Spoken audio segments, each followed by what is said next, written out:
How's everyone feeling? All right, tenacious? Okay, sounds great. My name is Lauren Lakebrink. Professionally, I am a public speaker, I am a trainer, I'm a thought leader, and a coach. But personally, I am a daughter, a sister, who's here tonight, a wife, my soulmate, and I'm an intuitive. So can everybody feel the energy tonight? Yeah, I can too. Cloud 9, let me tell you. And I'm very fortunate to have a lot of friends who also like to call me a bit extra. So here we go. All right, so the reason I'm here today is because I once took a chance. I know what it's like to be stuck. I know what it's like to maybe not feel where your path is going.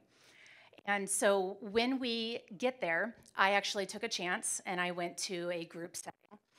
And I heard somebody's story. That story made me feel not alone.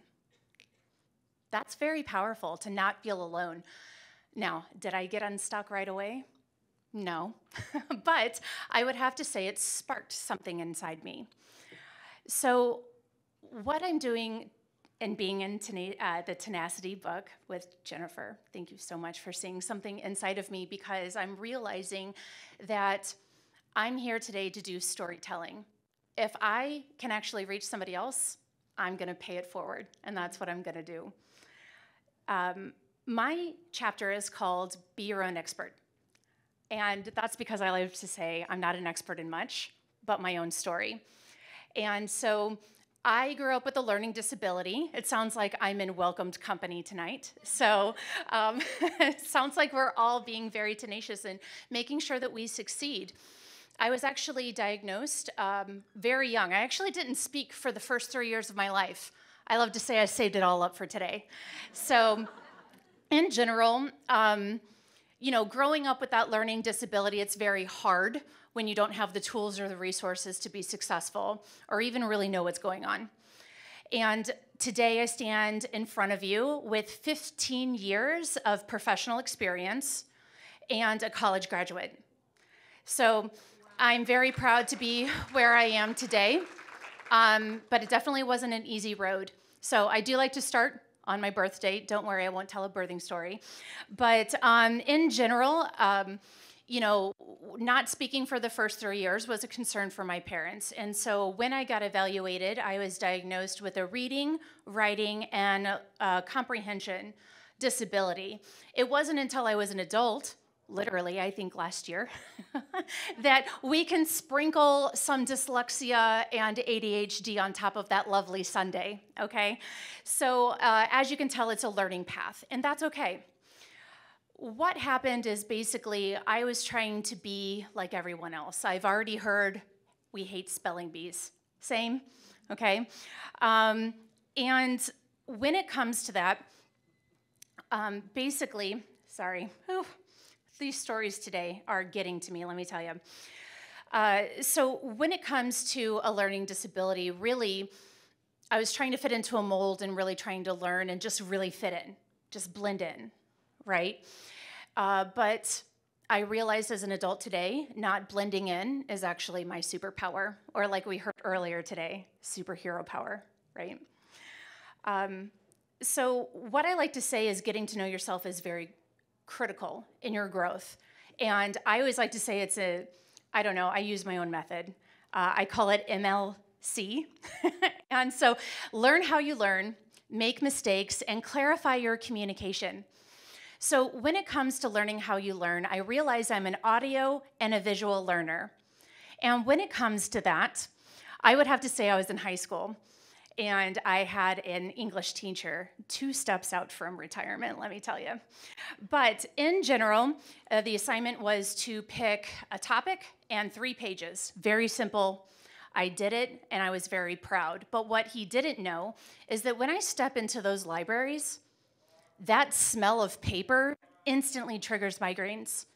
I don't know if anybody else feels this way, but when I touch certain textures, actually, even thinking about it makes my hands tingle. I can't touch certain textures. And not only that, but dyslexia, not being able to spell is a real problem. So I did the paper on elephants. I know that sounds silly for high school, but it was photo paper. I didn't have the smell, I didn't have the texture. I completed the assignment, nailed it, right? Got it back, it was a B, that's it. No other notes, no other constructive feedback on how to get an A, right? I actually went up to him and I asked, why didn't I get an A? And he said very sarcastically, it was a paper about elephants. No questions, no clarification. I just got docked because I didn't fit in the mold. It wasn't actually until college when I had a professor that was super passionate about World War II.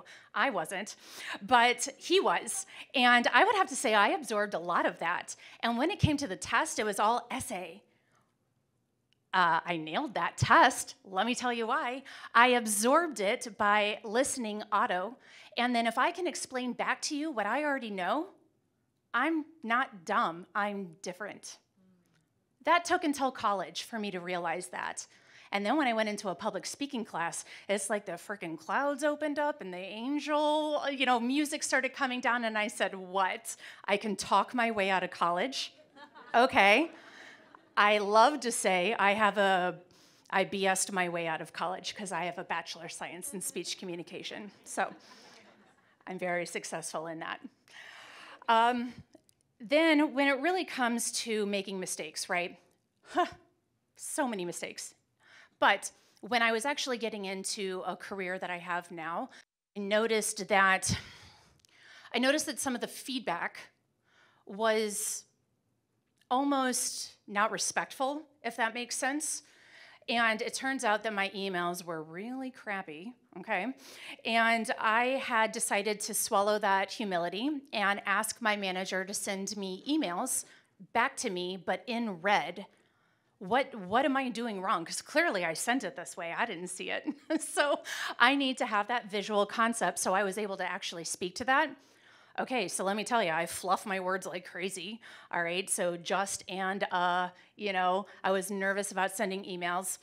And I love to call myself the comma queen, and yes, I sing it to myself sometimes with the Dancing Queen music. But it wasn't until I actually saw all of those mistakes that I said, oh my gosh, let's just state facts, and I make bullet points in my emails. And I actually saw a difference with that leadership respecting me more. But it wasn't until I admitted that I had that mistake. So that's why we have to clarify our communication, because even though I really hated to owning a disability. In fact, I can tell you as of today, I convinced everybody that I didn't have one. In fact, I've had some family reach out after reading my chapter, and they said they never knew. And that's because I didn't want that to be my story. But on the other side, what happened is that I was denying a part of myself. And that's a crucial part, because how am I supposed to tell my leadership what I need to be successful? How am I going to do that unless I can own it? And, throughout my life, I would just have to say I was constantly reminded about feeling dumb, not being able to spell, being called ditzy or bubbly, when really I'm just trying to laugh off how bad of a speller I am. That is why my speaking vocabulary will always be larger than my written vocabulary, because I cannot spell and I got to find another word, right? So learn how you learn, make mistakes, and clarify your communication, because once you're an advocate for yourself, you then are going to be successful. You can do it, I promise you. In fact, one question that really sparked this creativity was that if you could have a wand and tomorrow everything's perfect, what's the difference? For me, it was freedom. Freedom to be me. I took that mask off. I admitted I had a learning disability.